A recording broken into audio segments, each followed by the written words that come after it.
Voice of San Diego podcasts are sponsored by the Bob Nelson Charitable Fund, honoring the San Diego Harbor Police Foundation. Can I just say, doesn't it feel like a soothing balm to be talking about a Airbnb proposal on the Voice of San Diego podcast? Feels like I'm smearing vapor rub on my chest and inhaling deeply.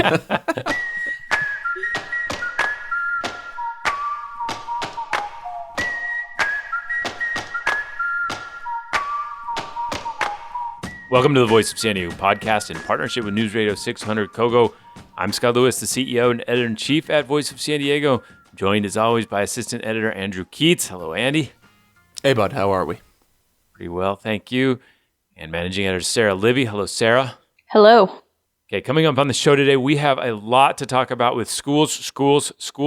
We had a big story this week about how one school has racked up so many accusations from young girls who said teachers harassed, abused, and groom them. We'll talk about that school. We have analysis as well of suspension rates across the region and how they break down along racial lines. Unfortunately, unsurprisingly, it's very disturbing. And we need to just talk about schools in general. We have a few more details about what's going to happen to them in the fall.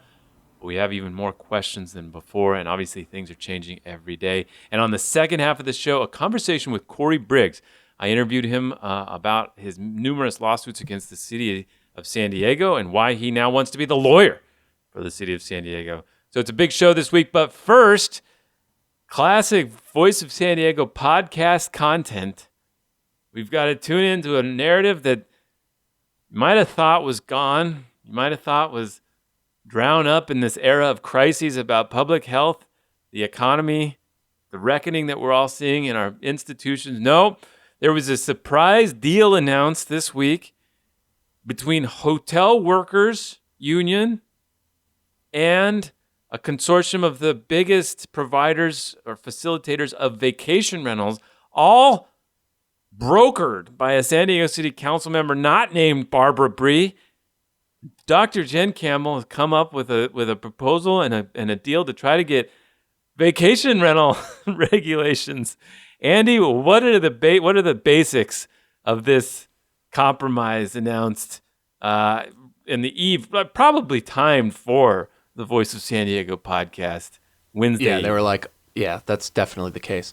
So it introduces, a lot of it's similar to what we've seen in the past, like a new permitting and enforcement regime where the enforcement functions are paid for by the permit costs or any violations that it's charged, so that they hope it would be sort of cost neutral. But it introduces a tier system that I think sort of is new. I think it's new at least.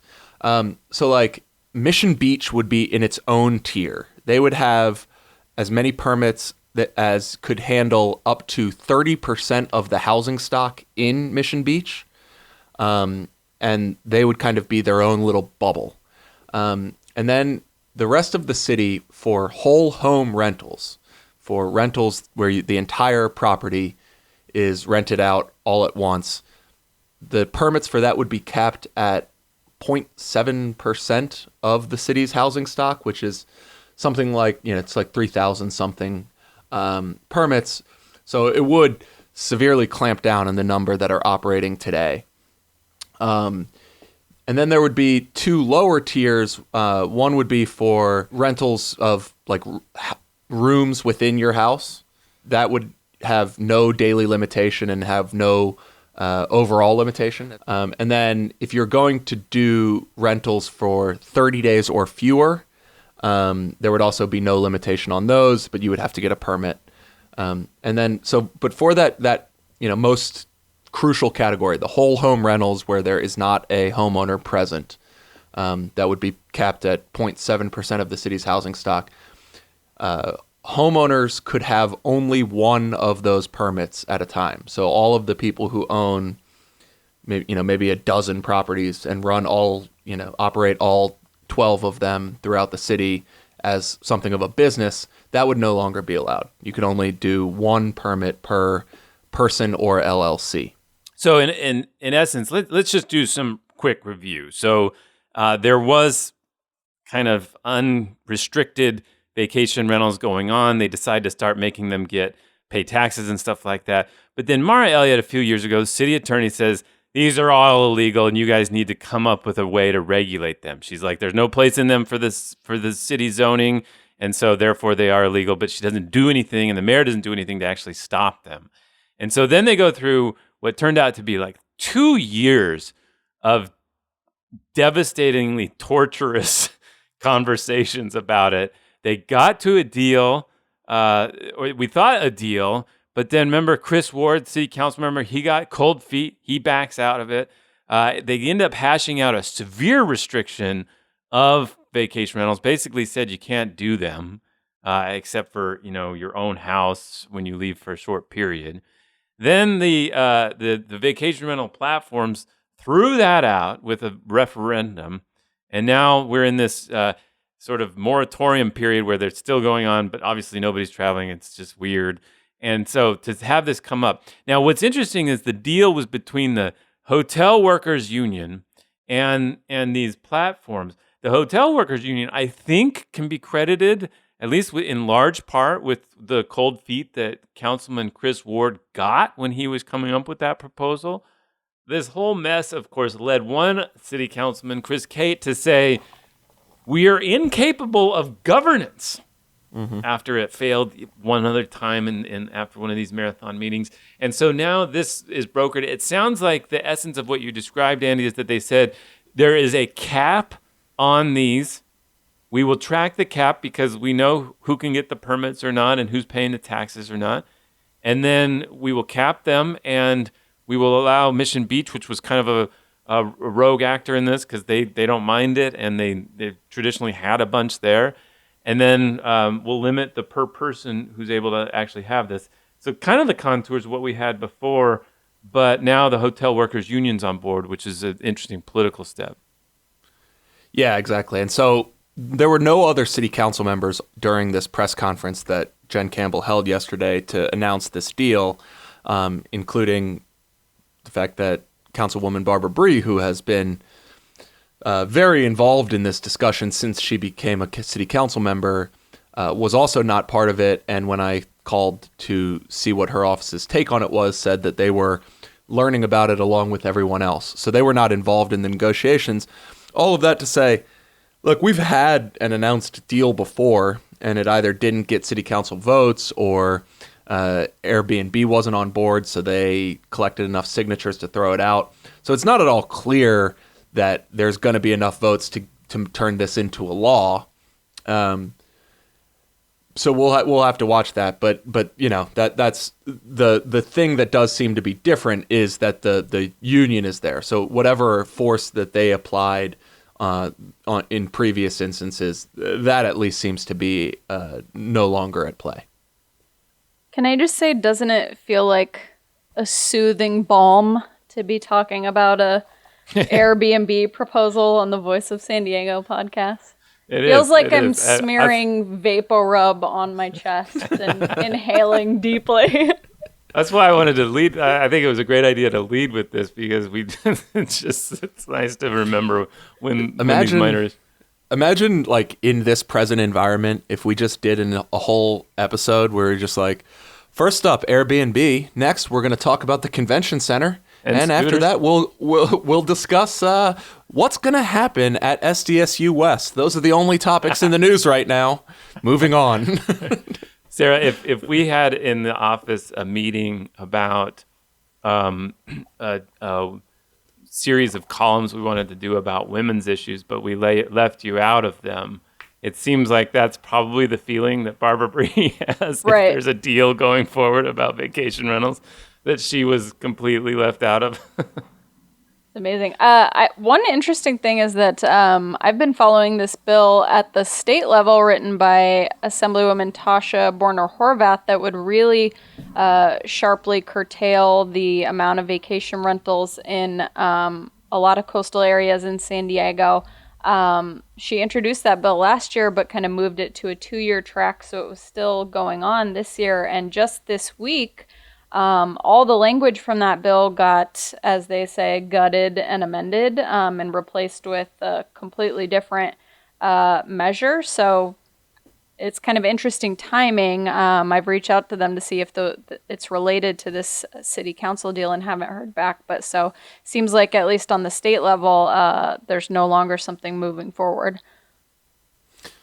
The other thing we should say is that council member Jen Campbell in 2020 deciding to throw herself into two of the most contentious issues in city politics. There will be a ballot measure on the November ballot. Well, it appears the case that there will be a ballot measure on the November ballot for raising the height limit in the Midway area, which has been a do not touch issue for a very long time. And now this as well may be settled by the time we go to the polls in November. So there you go. Will Jen Campbell take on the People's Ordinance? Yeah, right. Is that the next? Yeah. And not just a controversial issue, but controversial in her district. Like, right. It's like yes, her, that's like, true. Straight. There was a funny tweet from Councilman Mark Kersey, who was famously or notoriously sort of frustrated with how all those negotiations went. And he said, I think this is a great idea. It should come to city council after December 10th when he'll be out of office. So, they're looking forward to that discussion. We'll see, of course, what the people on the coast and in these neighborhoods that have been so frustrated by these vacation rentals actually think. Seems like they probably still want a blanket ban. The sorry, I should just say very quickly, John Thixton's group, which has been outspoken on this for years, already sent out a measure that said that Councilmember Campbell abandoned San Diego communities. Yeah, there you go. There it is.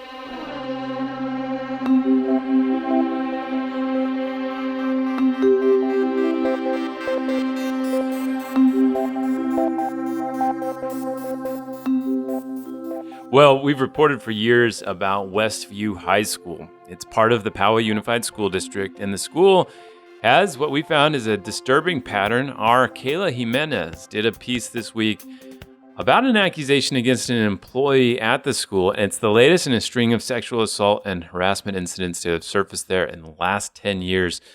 5 of the 6 people who have been accused of or found to have engaged in inappropriate interactions with students in the last decade were athletic coaches at the school, and few of them faced any consequences. 2 are still employed. Sarah, you worked on this story all week with Kayla, got through all of our vetting processes, and it was a real, it's a big one. It's got a lot of traction online, a lot of shares, a lot of comments. What do you think resonates so much with this story? Yeah, so there are a few things. I think the biggest thing in having tracked these stories and issues for so long are the patterns that emerge, and they're so clear and they're so consistent. And that was true even within this one school. So as Kayla pointed out and laid out, so comprehensively, there were at least 6 different employees, 5 of whom were coaches at the school, in addition to being teachers, who had these interactions with students. Some of them escalated to actual physical relationships with students, and then others involved these coaches who were constantly texting students, often really inappropriate, sexual, sometimes really overtly sexual messages, and tried to, take that to another level to actual physical relationships with those students. And in a lot of those cases, because they didn't actually escalate into physical relationships, the officials said, well, this doesn't warrant termination. In one case, a teacher lost his coaching position, but is still a teacher at the school.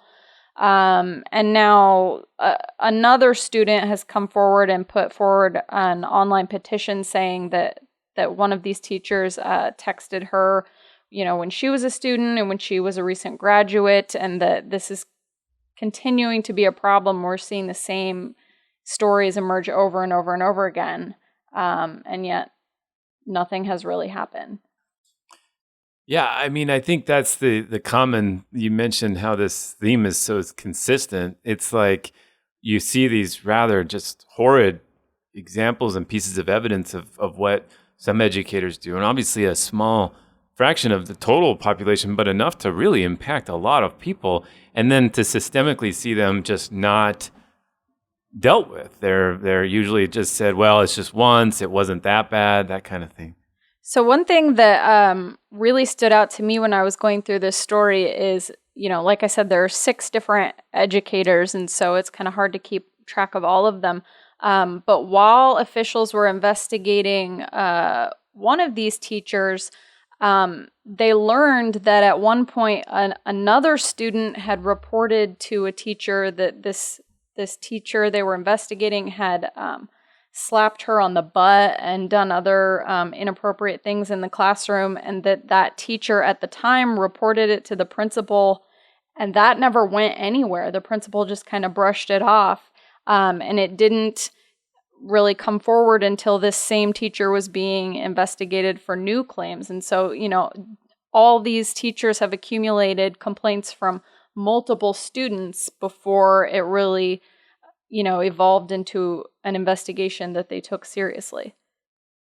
Yeah, and we've been doing so much investigative work about police officers. I can't help but see these parallels.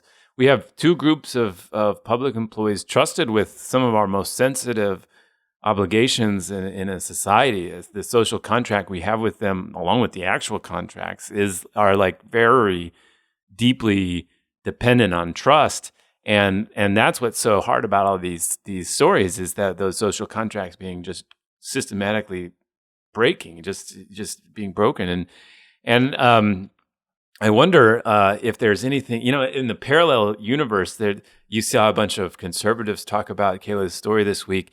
You'd see them look at what's happening in this uprising about the concern about policing and the racial reckoning that a lot of people are seeing happen, and they would be looking at that and say, oh, there's a group of people agitating about a public employee union and wanting to tighten grips on spending and analyze their spending as a public government, and we have a platform for that, and yet they still aren't bringing themselves around to that, but they'll jump right all over this story. Yeah, it's pretty amazing, the consistencies in the unwillingness to see them. Yeah. So Kayla's been doing, obviously this is part 100 or whatever of our long time series investigating some of these things. Kayla kept an eye on this.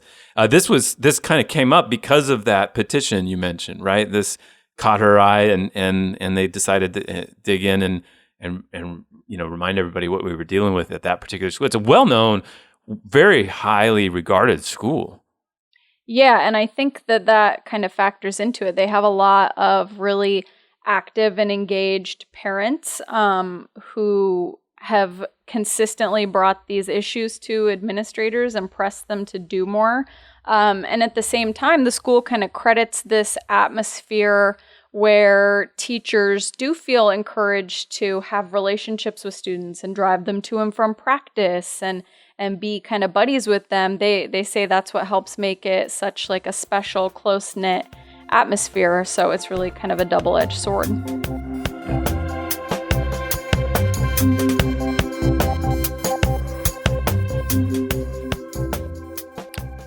Well, continuing on this theme with schools and some of the investigative work we've been doing, we had a great week, by the way, in investigative work.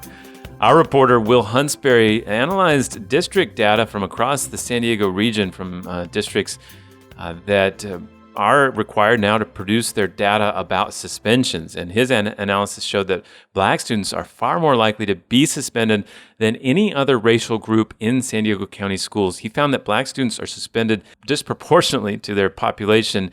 One middle school he looked at showed 30% of Black students were suspended at least once. Across the county, Black students make up about 5% of the student population, but 12% of the suspensions. He talked to some parents and others. I don't think any of us were surprised by this. I think the one thing I was surprised by, I thought they had done a lot more to actually thwart suspensions. They'd been working so long on these alternative plans and such, but he really lays out how starkly they're just still just saying, hey, go home. We can't handle it.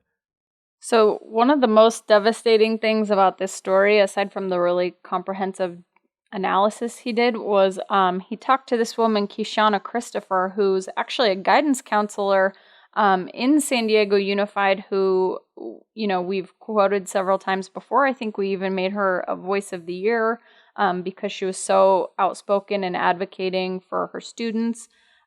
She said that her 5-year-old son was suspended and had police called on him as a kindergarten student. So this is somebody whose mother is a well-known, employee in the district, and even him being 5 years old couldn't escape having police called on him for something in the classroom. So that's just pretty mind-boggling.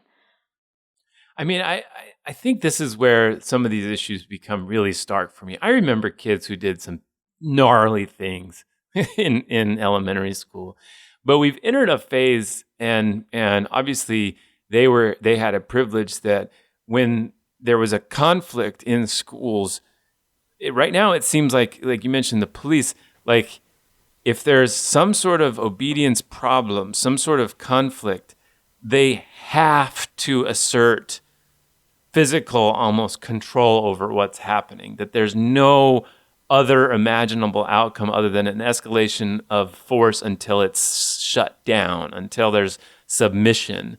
And obviously, boy, that sounds familiar right now. And obviously that's being directed towards, one particular group of people, and it's having consequences. I think for those kids, their whole career, we've talked for years about the school to prison pipeline. You lose traction if you miss school. You start to see yourself, and people start to see you as one type. And then I look at like my own son, our own issues, and like sometimes when the resources aren't there to analyze like what really is going on, do they need other services? Are there actual sensory issues going on, or ADHD or autism or something, and those aren't being necessarily dealt with. I remember Kishana Christopher talked about that herself, that they weren't getting the type of IEP special services that she so clearly saw that they needed to at least be analyzed for, and they weren't even getting them. Yeah, to state the obvious, this sort of punishment would not fly if it was being dispensed this regularly at different schools in the district. If it was being dispensed in predominantly white schools, it would stop. And I think it's easy. And I've attended some school board district meetings where they have provided informational updates on the types of things that they're doing to address these discrepancies. And it's very easy to get lost in the jargon and the educational buzzwords that they use to describe their response. And I think what the data shows unequivocally is that they're getting lost in it as well. And there simply is not a meaningful change that is actually ending these outcomes and addressing whatever root causes they're responding to. Because, this isn't new, and it's not even especially particular to San Diego. And so whatever they're doing, because this isn't new, is obviously inadequate. And, it's endemic to the fact that this wouldn't be allowed to fly in La Jolla. I think that the point that you made, Scott, goes in the other direction too, because it's not just that kids who might need special supports, maybe that isn't being recognized and they're not getting those supports, but I think kids who are really gifted and have, incredible potential, that's not being recognized because they're being flagged as having, behavioral issues, or they're seen as being some sort of disruptive problem, and they're not being nurtured and supported in the ways that other students might be. Yeah. Well, great pieces from both Will and Kayla are on voiceofsandiego.org. I encourage you to check them out. It's nice to have some 1-2 punch of big investigative pieces while the region and the country deal with so many overlapping crises. And one of them I've been talking about a lot. So we mentioned earlier Westview High School in the Poway Unified School District. Well, teachers there and parents there and throughout Poway Unified School District this week put up a petition that now has almost 3,000 signatures demanding that Poway Unified come up with a hybrid option for going back to school. Poway was one of those that came out and said, we are going to let schools open and let students go back to physical schools, or they can have 100% online sort of homeschooling. And this group is demanding that they change course and that they have a hybrid plan because it's just not acceptable how they've been leaving it there. The petition reads, the current in-person back-to-school plan is unacceptable. There's nearly no difference between this plan and the pre-COVID school days schedules, the amount of students, the class sizes. It is not preventative or strict enough, especially with the current trend of rapidly increasing cases. This was already a big deal, and now this spike in the virus and the outbreaks across the country has left people just completely beside themselves about what's going to happen, including me. Full disclosure, obviously I've been thinking about this a lot. I've got 3 kids in different levels that we're worried about getting back into school or not sure how we're going to keep doing our jobs. But also, they need to keep going. So this really caught my eye this week as well. Your alma mater, Sarah, USC, not a cheap place to go to school, unless way back in the olden days when you went, it was. It was not. No. So in June, USC sent out a note saying, we're going to open. Classes are going to open. We're going to do our best to test people. It's going to be great. Stay tuned. And now, a month later, they've sent out a note saying that given the continued safety restrictions and limited densities permissible on campus, our undergraduate students primarily or exclusively will be taking their courses online in the fall. On-campus housing and activities will be limited. It's not what we hoped. We are now recommending all undergraduates take their classes online and reconsider living on or close to the campus. I mean, each one of these things that come out are just like another gut punch about the future. The New York Times has been doing some great pieces. They had one about the need to put focusing on schools above anything else. You should keep everything closed until you have a plan for opening. Schools, bars, everything else needs to just wait to get that settled, especially if they make the outbreaks worse. And then a great piece in the New York Times with a really provocative headline says, in this economy, you can either have a kid or a job. You can't have both. I don't know. I'm just having a real hard time with this issue because it's so uncertain. And, with the spike that's coming back, and if the spike is directly attributable to opening bars and restaurants, I can't help but be like mildly like raging inside, what are we doing? And I think I'm having this reaction of like, well, I understand why the county leaders don't talk about schools because it's the school district's thing, but this is exactly why that might be like really flawed thinking. Like if they did open things that made this worse, that will maybe lead to schools not being open, I can't help but feel like they made a grievous error precisely because they didn't want to talk about it because it's the school district's job, And we've been in this place of like people saying we need to talk about this. Well, we've been talking about it. When does it transition to like somebody literally taking the lead? That's not necessarily. I mean, it has to be the governor and the president. Frankly, like the president punted everything to the governors. The governor has punted everything to the counties, and the counties punted everything to school districts, and now the school districts are punting them literally to the school site. It's a maddening situation. I think we need to at least be open to the fact that it's an unsolved problem because people do not know the answer to it.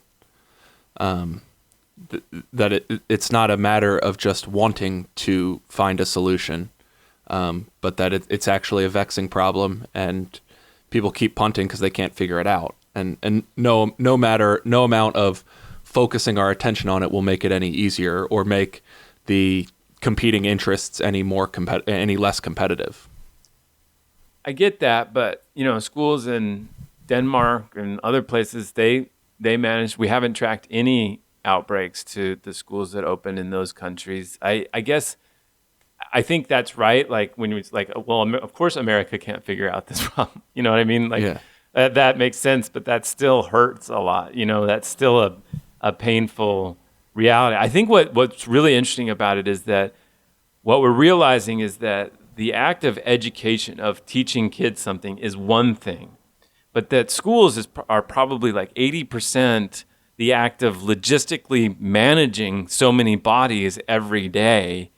And that got, like you said, a lot more complex based on this disruption.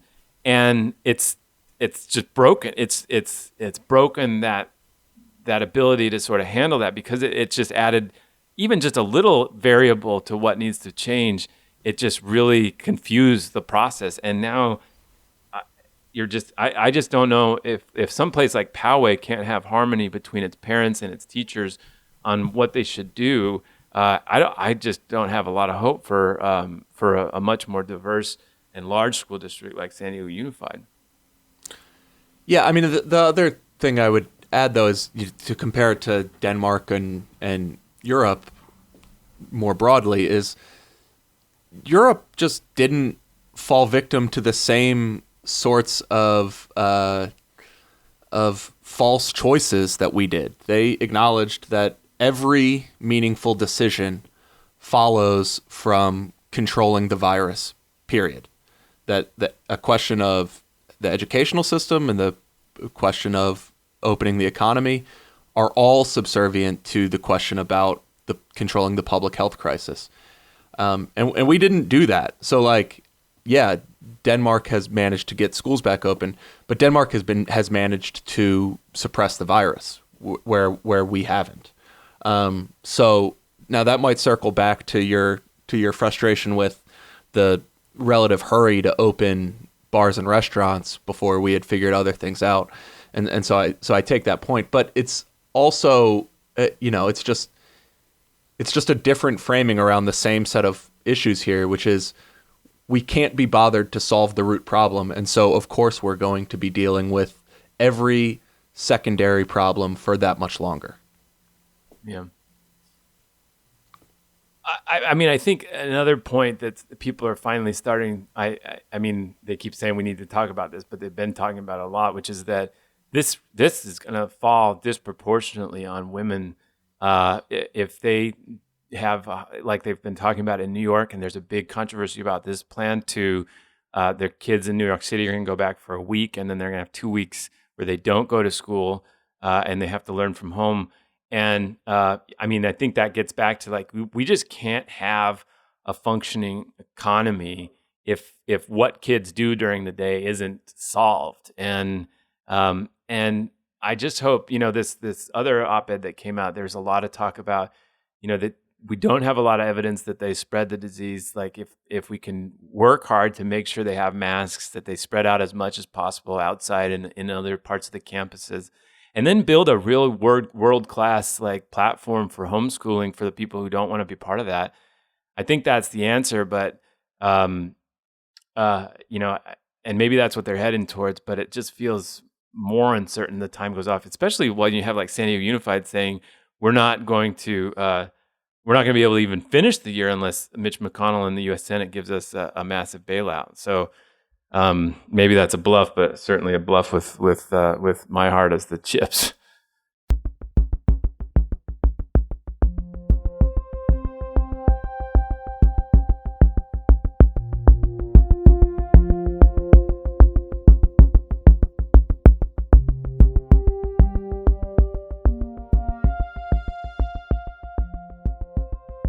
Okay, this week I was able to talk with Cory Briggs. He's a longtime public interest lawyer, activist type. He's sued countless developers and city governments for, not necessarily mitigating their environmental impacts to his standards, or also for not providing transparency in their documents and other things. He's been in trouble for not necessarily being very forthright about who he's representing or about the clients, or in some cases looking like he's actually pulled together the clients in controversial ways.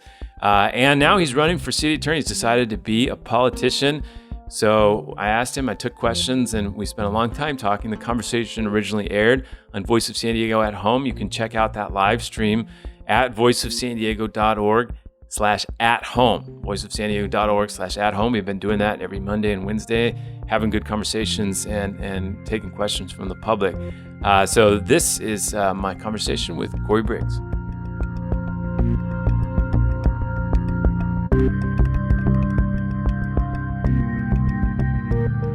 I think you're best known not for being a politician, but for being somebody who often tangles with them in court, or tangles with the people who work for them in court. I think you told the UT in January that you had sued the city 20 times. There may have been more since then. How many ongoing lawsuits do you have against the city of San Diego, and what are they about? They run a range. Most of them have something to do either with open government, with not getting votes on raising money or incurring debt, or environmental issues. Probably about 15. Oh, okay. And I think one of the main questions that comes right up from that, though, is would you have to recuse yourself from many different parts of the law were you to become city attorney and have influence over some of these issues that you sued about? Well, on the cases, I would have to recuse. I can't be a lawyer and flip sides. On the issues, if the issues are generic issues that come up, I don't have to recuse. I know something about it, and I give my best advice based on the information we have, and we go forward. But on the actual lawsuits, I'd have to recuse. Mm-hmm. I was covering City Hall back in 2004 when we watched then candidate for city attorney and later city attorney Mike Geary. He really had a revolutionary effect on defining what the city attorney's role was. His view was that the city attorney was elected, and he pointed to flyers when that change was made in the 30s that said that the people were the city attorney's client. And in many cases, he found himself squaring off with members of the city council, accusing them of various levels of corruption, the mayor, and other city staffers who he would tangle with. He very clearly saw his role not as accountable to them, the city council, the mayor, but as accountable to the people. And I think he also innovated he kind of realized like how powerful that role was. And even though the two city attorneys since him, Jan Goldsmith and Mara Elliott, have both run on the idea that they weren't going to be that way, they have both, to a certain extent, realized just how powerful that office is as a almost veto or, definitely a powerful place in City Hall. You can make things not happen or make things happen from that spot. And to various degrees, both her and Jan Goldsmith have done that.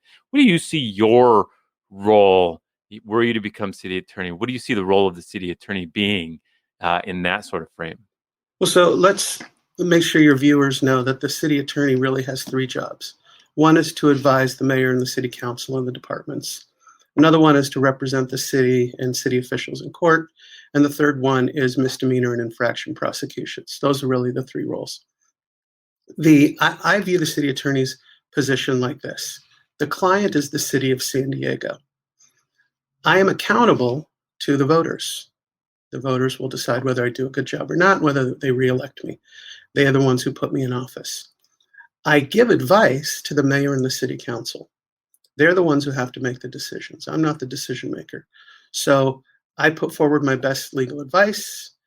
I make sure the public knows about it because I want the public to know that I'm doing my best, and I want the public to know what information it is that the mayor and the city council have when they make their decisions. If the mayor and the city council make good decisions, they get credit for it. If I give good legal advice, I give credit for it.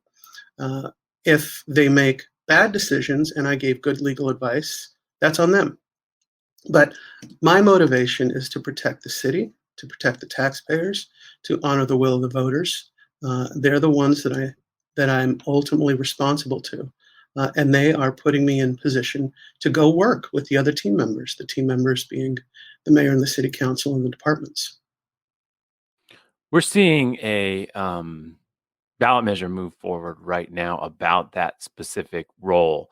Like you said, they have the role of the misdemeanor enforcement, the prosecutions of misdemeanors. They have the role of advising the city council and of doing litigation such. But this ballot measure would strip the litigation and the advice from the elected city attorney and instead make it so the city attorney, as an elected person, was only responsible for prosecuting misdemeanors within the city of San Diego. Is that a ballot measure you support? Well, this is a concept right now, right? The ballot measure hasn't actually been written. I'm going to do whatever the voters say. If the voters don't want to have an elected city attorney on the advisory and representation side, that's fine. I will be in there to help wrap it up and fulfill their will. If they decide that they want to have somebody in there who's independent, I will fulfill that will too. But I'm going to follow the will of the voters just like I do all the other times. So, but surely you have a view about whether it should be an elected position or not. Oh, look, if Mara Elliott were my attorney, I'd want a new attorney too. So I understand exactly why the city council, I mean, Republicans and Democrats, she's certainly united. She's bridged the partisan divide in that respect. I think the voters will decide whether they want to have a say over who is a legal advisor or not. I defer to them. So just to be clear, you don't have any perspective on whether it should be an elected post or not. I can see the arguments that go both ways. I understand that there are concerns about it being a politicized office. It clearly has been hyper politicized under Mara Elliott. It also hasn't given good legal advice to the mayor and the city council. They've gotten into a lot of problems that bear the city attorney's seal of approval. So if I were in their situation, I certainly would want somebody different. They don't get to go out and campaign for me. So their choice is to say, well, maybe we get rid of this person. I think the voters need to, we need to have that argument. Does it make sense if you're going to get rid of that role to have the city attorney continue to have criminal responsibility over misdemeanors and infractions? That's a huge chunk of the budget. Would people want that to go to the district attorney or stay in the city? I think you have to have all of those conversations, and we just don't know enough about it yet to have that meaningful conversation. Okay. Feels like we're dealing with three major crises right now. One is this public health crisis. The other is this economic crisis, people losing their jobs all across the region, all across the country. And then there's this third crisis, the crisis about the trust in public institutions, including at the center of that right now is various law enforcement efforts across the country, whether it's ICE and Border Patrol or whether it's local public police officers within cities and states.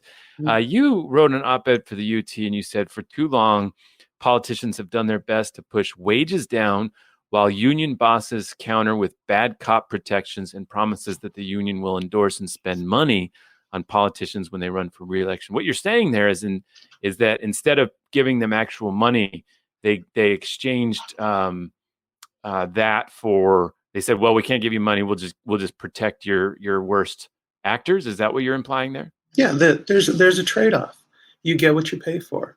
And if you're going to be insisting on pushing down wages, obviously the union's going to negotiate something in exchange. If you want the best police officers, you're going to have to pay for the best police officers. And when you do, it allows you to say, no, we're not going to keep the bad apples around and we're not going to protect them. But we've done this. It's this, we do this dance every few years. And that's symbolic of a lot of things that we do, right? The politicians, they get beaten up when they overpay. But right now, the public is getting to see the consequences of us not having nothing but the best on the street, right? If you allow a few bad apples out there, you have serious problems. And that's a consequence of the way this relationship has worked. The unions protect bad members. The politicians get to claim victory for a fair deal for the taxpayers, and then the unions turn around and support the incumbents. That's the way this game works, and we need to call it out. We need to acknowledge that that's the way it's been done for a long time, and then we need to say no more. You've been pretty critical of the police union, the Police Officers Association in the city of San Diego. You've hammered Mara Elliott, the current city attorney, for getting their endorsement. And just to be clear, that's not something you wanted or sought at any point? No. And why? What is it about police unions that you don't want to associate with? Well, I don't think that any public official should be out seeking endorsements from people who do business with the city. Mm-hmm. I just think that's fundamentally wrong. I also think that prosecutors, and the city attorney as part prosecutor, should be like judges and should be swearing off of the endorsements from the political players. Everybody needs to have confidence that the city's top law enforcement official, and that's what the city attorney is, but the top law enforcement official in the city is beholden to nobody except the public's interest and to the voters.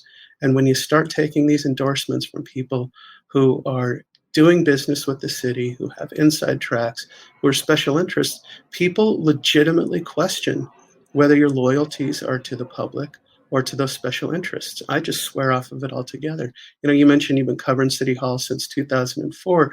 You know that I've been there even since then. And my single biggest issue has always been, can the public trust what the government's doing? Are we turning square corners? Are we being fully transparent? Are we being completely honest? That has been a problem. That's not a new problem. It has been the motivating issue for me since moving back to San Diego in 2002. You and I have, our paths have crossed a number of times on issues of government being trustworthy or not. Most recently, I think, with the school district hitting the delete button on millions of emails.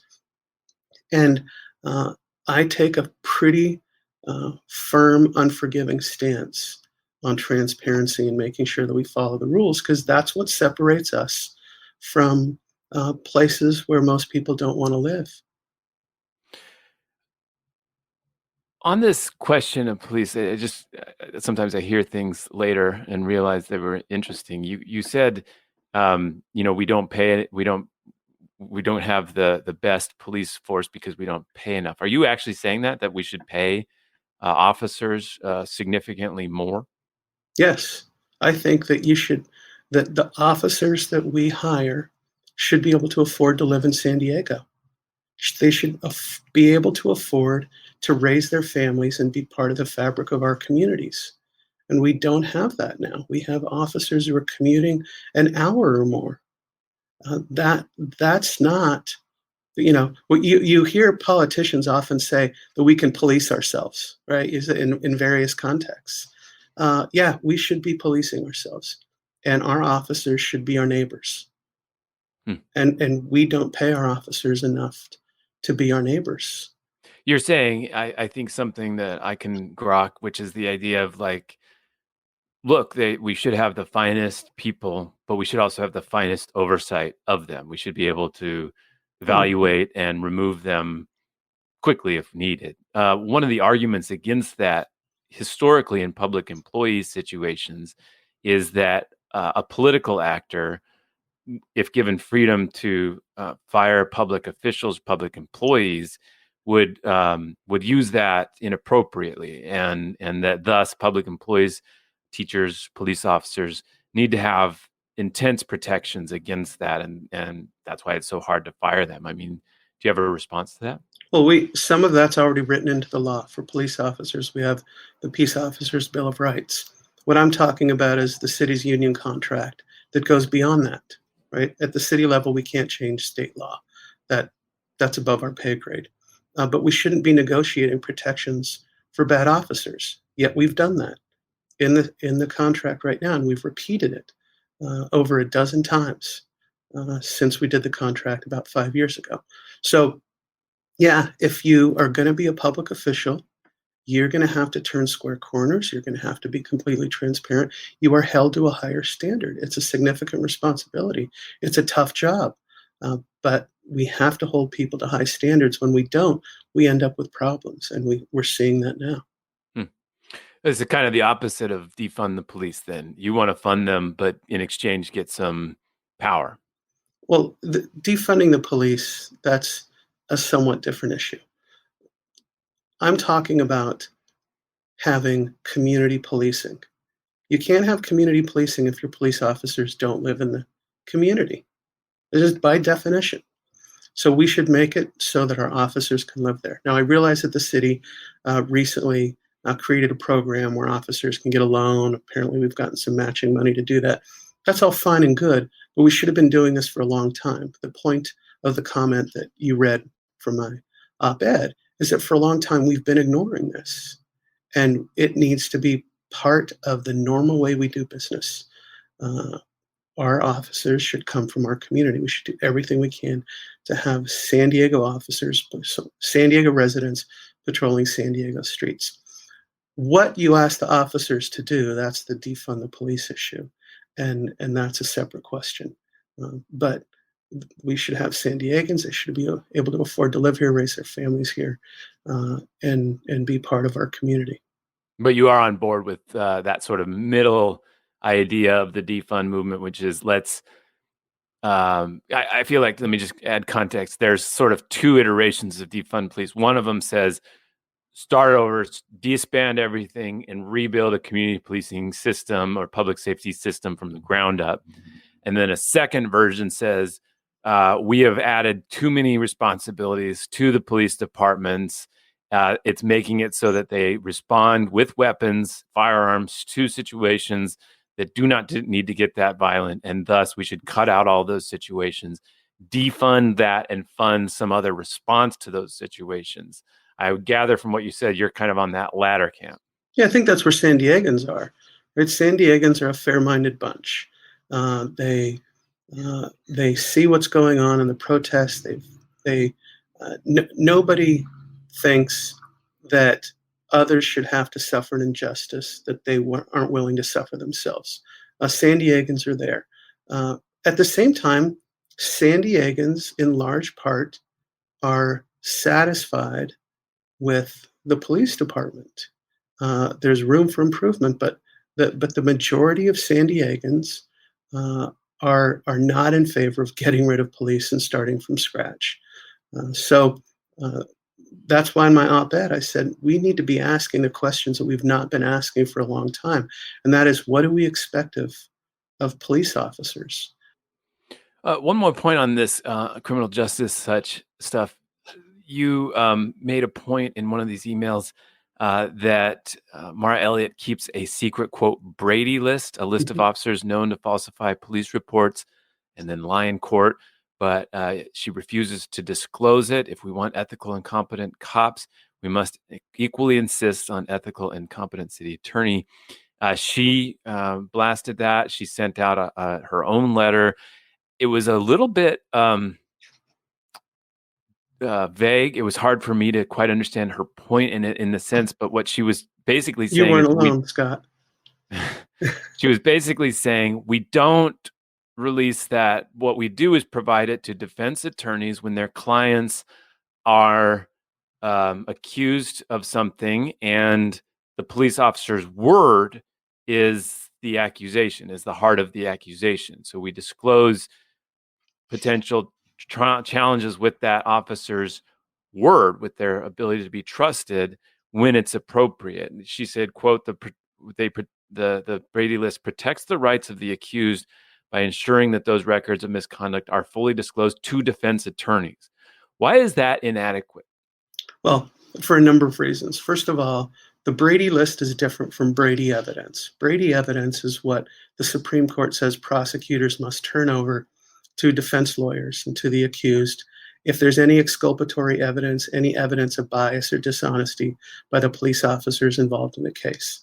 The list is the list that Mara Elliott compiles of officers that she knows are dishonest. They've been proven dishonest. That's separate from the Brady evidence that you give to a particular individual defendant. I can't think of why you would know that there's an honest officer who's out there collecting a paycheck and a pension, and you know the officer is dishonest, and you keep that secret because you know if you put that officer on the stand, you could lose your bar license.